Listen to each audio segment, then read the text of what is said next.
Why are most politicians afraid to speak out against Israel? It's because they're bought out.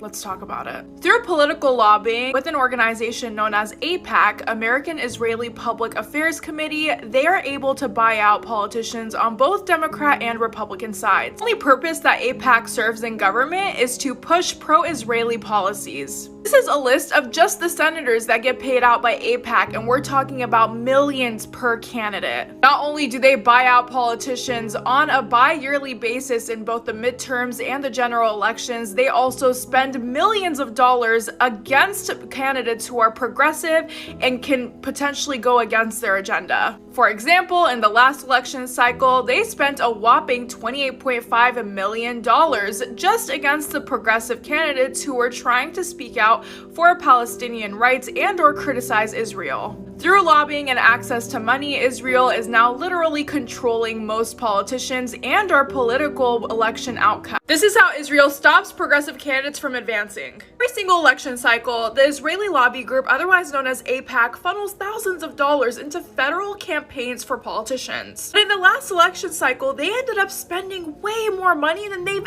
ever spent on both Republican and Democrat candidates. In total, for the election cycle in 2022 alone, they spent more than $13 million. Why would they spend so much money last year when they could have just spent this much money in other years too? It's because progressive candidates scare them. AIPAC created an organization called the United Democracy Project, and essentially they poured all of their money into the United Democracy Project to wash their hands and make the people not realize that it's actually Israeli lobby money, and then they funneled that against any progressive candidate that showed any kind of sympathy towards Palestinian people or their fight for liberation. In other words, Israeli lobby has a full grip on federal politics in America, and unfortunately, most people don't even know this.